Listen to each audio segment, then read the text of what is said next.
Okay, so welcome and thank you everybody for joining the session this afternoon. My name is Pamela Thomas. I'm the Digital Accessibility Specialist with the TTS training team. And today's topic is neuroinclusive content design. Oh, let me just go ahead and turn off the, okay, neuroinclusive content design. So, before we start, I do want to say that if you've attended any of my sort of tools-based sessions, like creating accessible PowerPoint or creating accessible Word documents or accessible Qualtrics forms, you may have heard me talk about some of this stuff before. But this is the first time that I've really offered this content in a standalone session. And I'm really glad that I did because there seems to be quite a bit of interest. So thank you. Thank you so much for coming this afternoon. So what are we going to cover? We're going to be looking at the concept of usability and how it relates to inclusion and in turn accessibility. We're going to talk about what we mean by neurodiversity and how there is strength in diversity, but we'll also talk about some of the challenges that are often faced by neurodivergent individuals. We'll see where neuroinclusive content design fits into universal design and the Web Content Accessibility Guidelines as well. And finally, we're going to be looking at some best practices for ensuring that your content is as inclusive as possible. I hope to have a good amount of time at the end to open it up for comments and questions as well. So with that, let's talk about usability, inclusion, and accessibility. So usability is described as designing products to be effective, efficient, and satisfying, right? This is also known as user experience or UX design. And inclusion is part of usability. It's about diversity and ensuring the involvement of everyone to the greatest extent possible. In some circles, it's also referred to as universal design and design for all.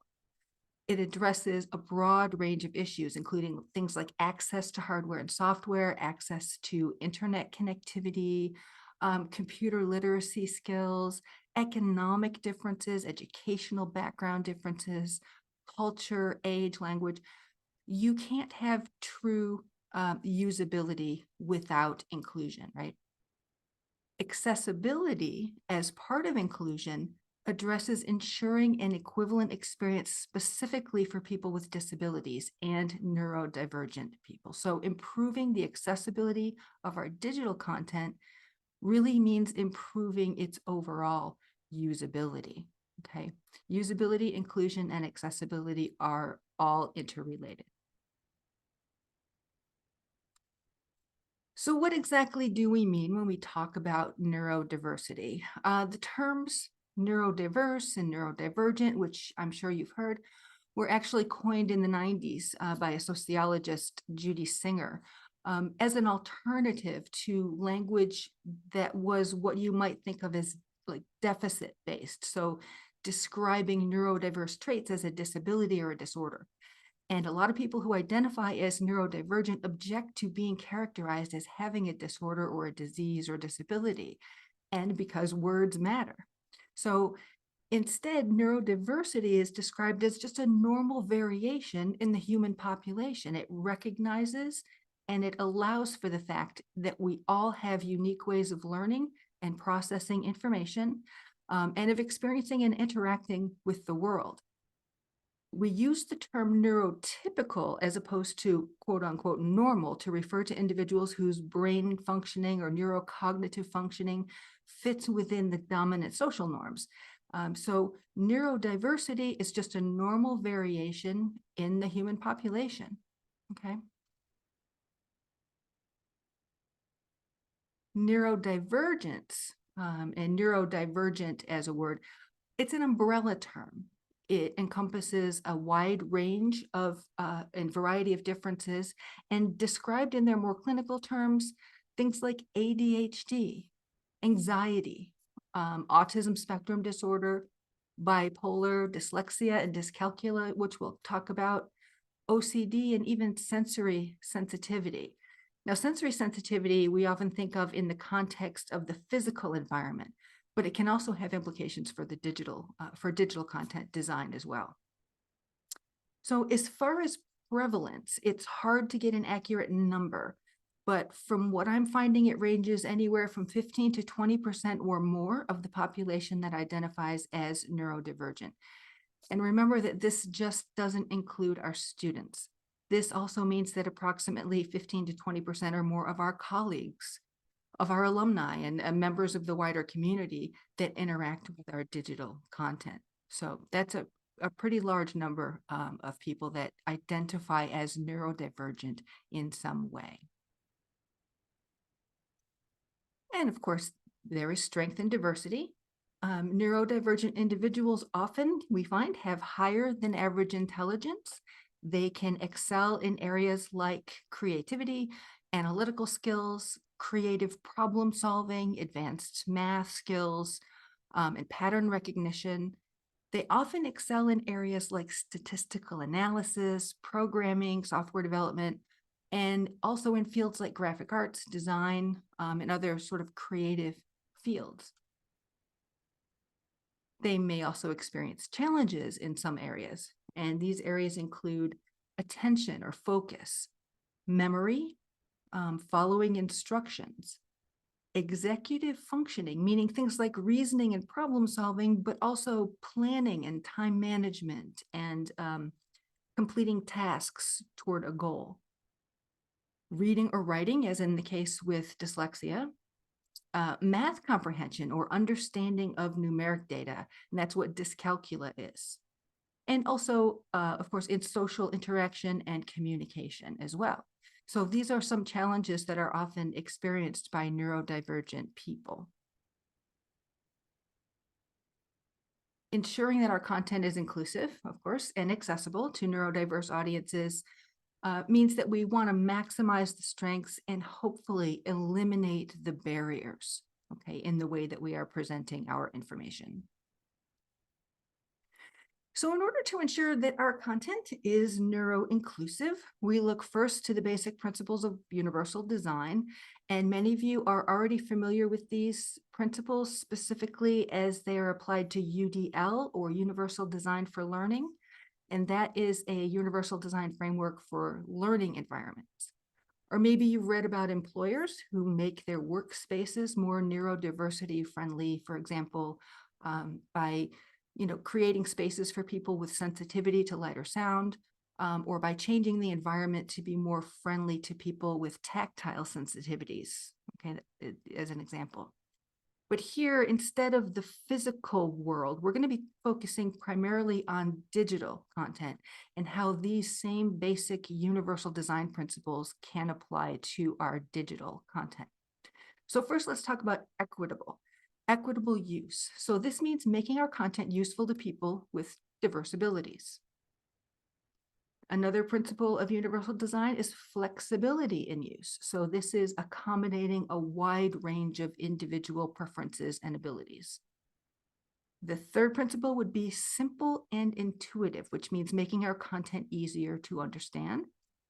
Perceptible, and this is regardless of the environmental conditions or the user's ability to see or hear, for example. And finally, tolerance for error, minimizing the consequences if someone makes a mistake. And we'll look at some specific examples of that in the digital context.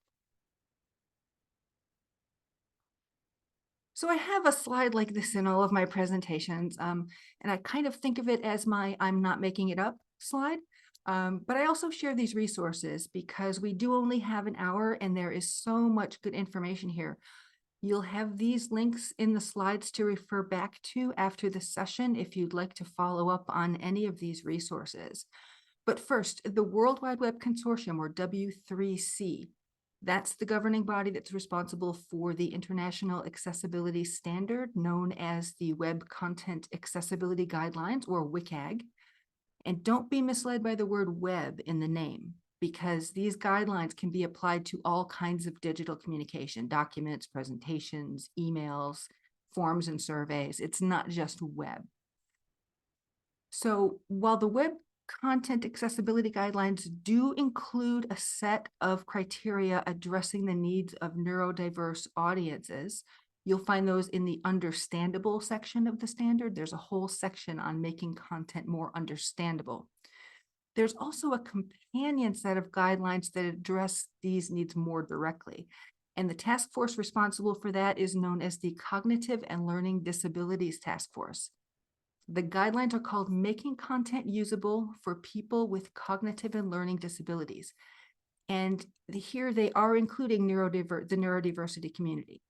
This is a comprehensive look at best practices that consist of, it's really helpful. It's a set of best practices with key design goals. And they've also included, which I love, user stories and personas that really demonstrate the user perspective. So that Making Content Usable website is really worth taking a look at. They also have a clear language subgroup that you might want to take a look at. And finally, as part of their Getting Started guide, they developed a wiki that's known as the 10 Tips Wiki. So the Cognitive and Learning Disabilities Accessibility Task Force has really been busy. So we've got the web content accessibility guidelines, the whole understandable section, and we have all this wonderful work by the Cognitive and Learning Disabilities Accessibility Task Force. What I've tried to do in the remainder of the presentation, is I've tried to synthesize these guidelines into what I consider a few best practices. And they fall into three broad categories: clarity, consistency, flexibility. I've tried to include a good selection of hopefully relatable examples from a variety of digital content types. So we're going to be looking at examples of websites, emails, documents, presentations, infographics or data visualizations. We'll talk about forms and surveys. So I've tried to include examples from a variety of digital content types. So let's talk first about clarity. In designing for clarity, our goal is first to help the user find what they need and use clear, understandable text. Okay, that's the goal with clarity. So how do we achieve better clarity in our digital content? I have lots of examples lined up, but let's run through them quickly first. The first step is going to be to review your content to see where you might be able to break up or chunk your information. Use clear headings and subheadings and avoid what can become what's known as a wall of text. So no walls of text. And I've got a good example of that on the next slide. You could also use, if you wanted to, meaningful icons or illustrations to help anchor and break up those walls of text. We want to be sure that we're using plain language. This means plain language, shorter sentences, no unnecessary or excessive jargon, no undefined or unfamiliar acronyms. We want to make sure that our content is not loaded up with a lot of unnecessary jargon and acronyms. We need to use clear and unambiguous link text. If you've taken my accessible email session or my accessible document session, you've heard me say this before. We need to use clear, unambiguous link text. And again, I have some examples of that. We should be using the more direct active voice rather than the somewhat formal and unnatural sounding passive voice. So I have some examples of that. Let's look at an example. Okay, this example, it's from my inbox. This is a real email that I got from a vendor that shall remain nameless. I have actually done a search and replace of the product name. So just to be clear, there isn't any real Acme Files company. I searched and replaced it. So it begins, I hope everyone had a wonderful weekend. Here are the follow-up resources from our meeting last week. And she goes on to explain, I'm assuming, what those resources are. This is a classic example of a wall of text. There may be a lot of good information here, but my brain doesn't have anything to help me make sense of it. There are no headings to break up the long sentences and paragraphs. I can't even skim the resources she says she's providing because the links are here, here, this, here, here. Really good example of a wall of text. We know that people don't read digital content unless they consider it immediately relevant, and even then they skim it for content, right? On the next slide, I've taken this email and I've done a bit of editing for clarity. It starts out the same way. Hi, I hope everyone had a wonderful weekend. Below are the follow-up resources from our meeting last week. But then, like, boom, stuff about Microsoft Teams with links that tell me exactly what information they provide and where they go. Boom, Acme Files accessibility. I confirmed this, there's a plan for that. Here's the accessibility report. I've broken up that wall of text into manageable chunks of content. I've used descriptive headings, bulleted lists instead of long sentences and paragraphs, and I've provided informative link text. This is what it means to help the user find what they need and understand it. Okay, no walls of text. Let's look at an example of the passive versus the active voice. So in this example is from a website called plainlanguage.gov, which again is a great site for learning how to simplify the language that we're using. So this is an example of the passive voice. Once the candidate's goals are established, one or more potential employers are identified. A preliminary proposal for presentation to the employer is developed, and I'm not going to read the rest of it, but goals are established, potential employers are identified, a proposal is presented. This is that kind of indirect, overly formal language that is difficult to read. Everything seems to be inverted and a little muddled, right? Compare that to this same paragraph written in the active voice. Once we establish your goals, we identify one or more potential employers. We prepare a preliminary proposal to present to an employer, boy, there's a lot of P's, who agrees to negotiate a job that meets both their and your employment needs. You, we, the employer, everybody knows what everybody's doing. And it is so much more concise this way, right? It's shorter, it's easier to read, it's more direct. But even better, if you think about this text, this paragraph, remember, we want to avoid walls of text. And this isn't very long, but this is actually describing a list of steps that are going to happen, isn't it? So wouldn't it be better to say, once we have established your goals, we will, 1, identify one or more employers, 2, develop a preliminary proposal, right? It's all about clarity. Using the active voice, breaking up that longer paragraph into a numbered list, clarity, help the user understand. Okay. So another part of clarity is readability. We want to make sure that our content is readable, especially for people with dyslexia, for example. So font choices matter. In general, the recommendation for digital text is to use a sans serif font, which is considered clearer and easier to read. You also want to make sure that you're using camel case, or what they call sentence case, as opposed to all caps or small caps. We want to use generous line spacing.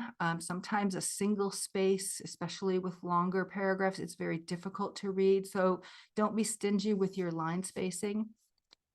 Good color contrast for readability. And finally, and probably most importantly, real text. We need to use real text and avoid images of text. So many people with dyslexia, for example, excuse me, or ADHD, will be using screen reading software as a reading aid.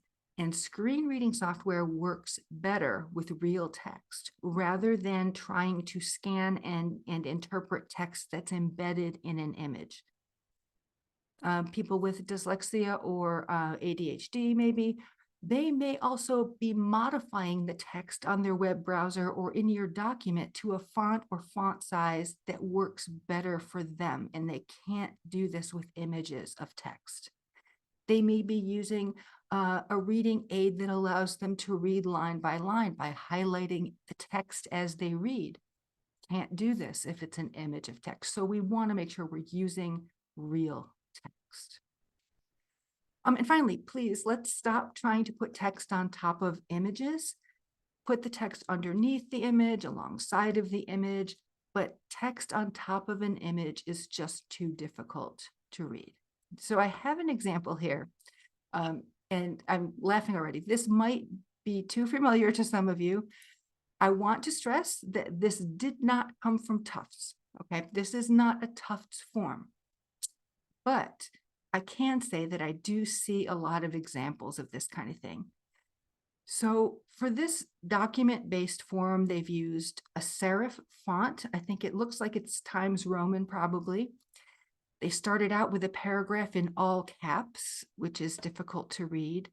But to me, the most difficult and inaccessible part of this is how small and condensed everything is. It's difficult to read this text, and I certainly wouldn't be able to write in those cramped spaces that they've given me to input my answers to the form fields. It's even hard to tell what questions go with what answer spaces at times. So this is inaccessible in so many different ways. So I am often contacted by departments that own these kinds of document-based forms, and they ask me, can you convert this to PDF and make it fillable because it needs to be accessible? And technically, I suppose you could, but making this into a fillable form by adding some input boxes does not make it any more accessible, right?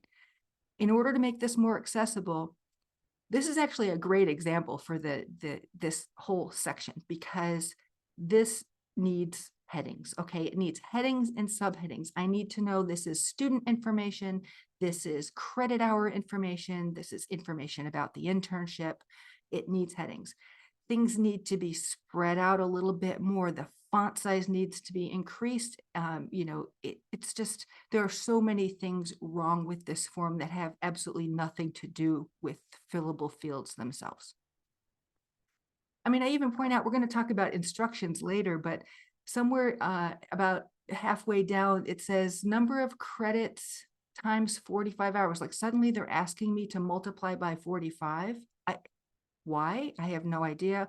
Oh, well, later on they say, oh, 45 hours of internship work is required per credit. So there are just so many things wrong with this particular form. I love it.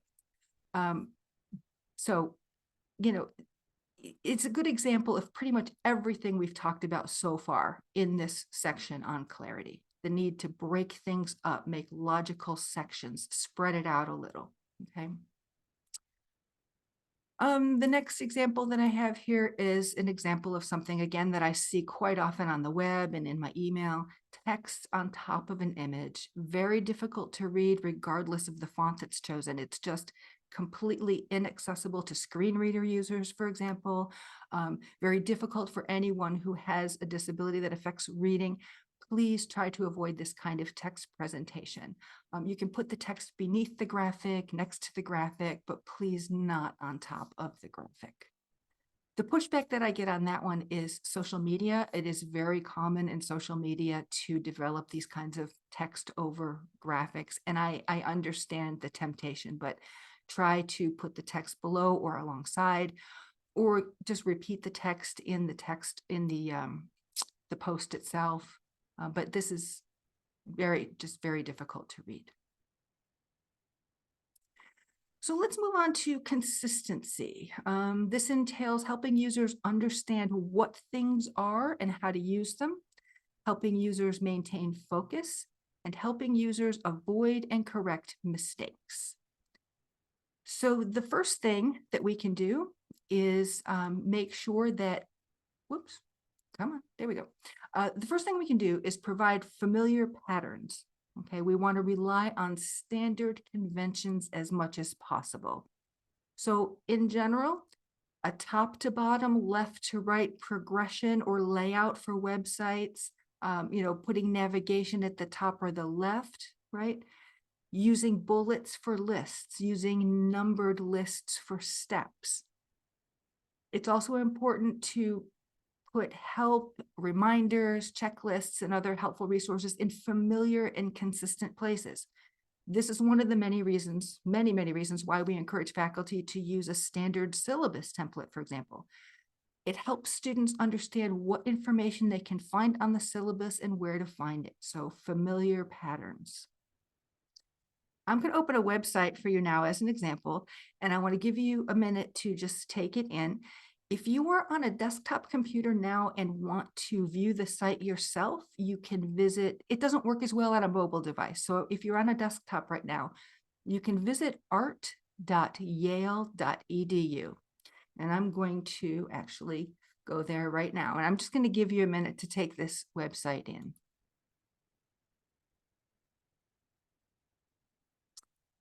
Okay, so for those of you who aren't opening it yourselves, I've got it open here on my shared screen. I hope you're seeing it. It's quite a site. This is a real site. Yeah, I'm just looking at it again now, and I'm like, it is real. There is so much going on here. We've got a bunch of different fonts. We've got a bunch of different text formatting. We've got lots of, blocky colors. We've got what looks like a calendar of events. I'm going to click down on apply to school. Where is it? Okay, so there's a menu on the left, apply to school. Bad idea. I want you to just think about this site, okay? And remember how you're feeling now as you move around this site and try to find things. This site breaks every familiar pattern. I'm going to get off this wiggly text. It's really bothering me. So I want you to remember how you feel as you move around this site and try to find things, because it breaks every familiar pattern. And in truth, this is actually on purpose. This site is an experiment in collaborative digital publishing. It is the real website for the Yale School of Art, but this is on purpose. Anybody at the Yale School of Art can add to this page, and it was intended to be this way. But I show you this site and I asked you to look at it because I want you to understand and remember how you felt trying to navigate and how you feel trying to understand where things are, like how it feels to be completely lost, like no guidance, there are no familiar landmarks or patterns. Like imagine if you're a student who has to use this site for their grades, or if you're a staff member and you need to use this site as part of your job, and it's, you don't have any familiar patterns to rely on. So I brought that up for that reason. And, you'll have that link if you want to go back to it later. But in general, if you felt uncomfortable on that site, and I'm assuming that you did, it was likely due to issues like the menus weren't where you expected them to be. The breadcrumbs were kind of in an odd place. The login wasn't, in the top right where I would expect it to be. There was like these floating links everywhere and distracting animations. We need to avoid at all costs distracting users unnecessarily. And by this, I mean, we need to avoid distracting users with unnecessary animation, auto-playing video, auto-playing audio, unnecessary pop-ups, right? These can all be incredibly distracting, and it makes it very difficult for users who struggle with attention or memory or anxiety. I mean, this is kind of an egregious example. I've just had lots of pop-ups appearing to distract you. But again, I think it's something that most of us can relate to. So, let's not do that. Let's, go away with all of our unnecessary animations. I'm laughing about it now, but it really does interfere. It's incredibly distracting and makes it difficult for users who struggle with attention or memory or anxiety, for example. So again, I think it is something that most of us can relate to. So minimize or eliminate those distractions. Help our users focus on the message. If your message includes a clear call to action, those distractions are going to prevent them from finding it. So if you have a call to action, make sure that's that's center focus, right? Don't hide your message. Also, while it's important to use good color contrast, I mentioned earlier that good color contrast is important for readability.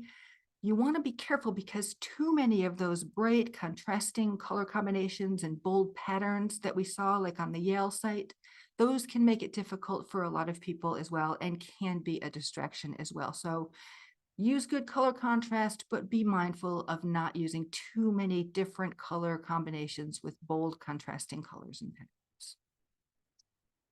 Yeah, the Yale site was definitely a good example of very busy competing patterns and colors.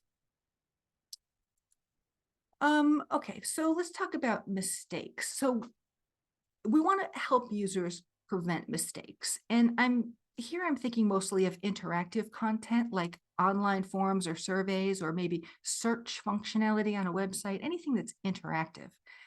And this is something that I cover extensively, I think, in my accessible Qualtrics session, because while something like Qualtrics is a great platform, it isn't always the best with error handling, at telling the user what the error was and how to fix it. So really, error prevention is the best way to help your users. So things like providing clear instructions. That paper-based form that I just showed you was asking me questions at the top of the form, and there weren't any instructions until the bottom of the form, right? Clear instructions. If it's a form and you have required fields, make sure you're indicating that those fields are required. If you require a specific format for dates or telephone numbers or email addresses in your form, tell the user as part of the form field label what you require. I think we've all sort of had that experience of getting to the bottom of a form and clicking submit, and then all of a sudden it says, you need to fix this, you need to fix that. Ideally, we would want the user, as soon as they input the information, if it's not the format it's supposed to be, tell them right away. Don't wait till they get to the end. But error prevention is still the best way to do it. If you require your, date to be in a specific format, tell me in advance what that format is. Error prevention. If it's a website and you can allow for autofill, I love taking advantage of autofill. The autofill on your phone, for example, anything that makes it easier, especially with repeated information. If the user is expected to perform a task like upload something or download something, provide clear feedback so that the action was successful. So here's an example. I recently had to upload a copy of my dog's vaccination record to her little doggy daycare. And I kept clicking the upload button. Upload. Yes. Okay, my file is selected. Upload. Upload. And nothing was happening. It's broken. So I finally called. And when they checked my account, they said, you uploaded it 4 times. No feedback. There was no feedback for me as the user that operation, that upload was successful. So clear and timely feedback.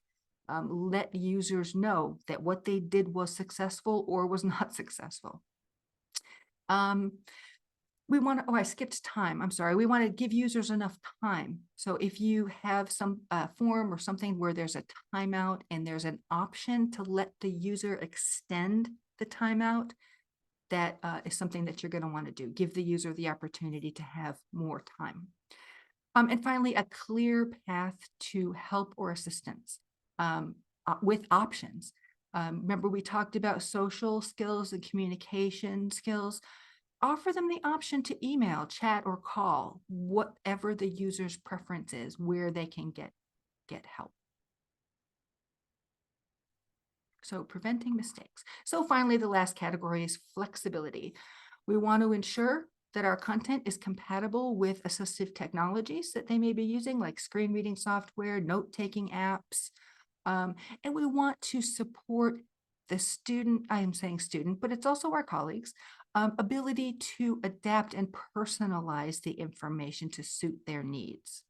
Okay, so we can do this by offering multiple ways. You've probably heard the term multiple ways. We want to offer people multiple ways to interact with our content. So for example, provide illustrations to accompany your text, right? That's a great way to do it. The other way around, provide textual descriptions of complex graphics. So if you've got a data visualization that you're sharing in a document, maybe providing a visible caption summarizing what it is that you're trying to share in that data visualization. I touched on this earlier when we were talking about readability, but use real text instead of images of text. This is specifically for screen reader users, which is not just people with blindness or limited or low vision. It's also a technology that's used by students with dyslexia, ADHD. It is a reading and learning aid.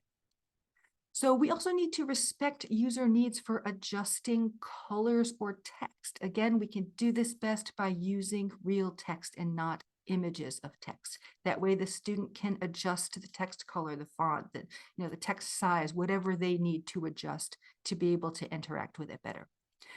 And of course, we should all be captioning our video content.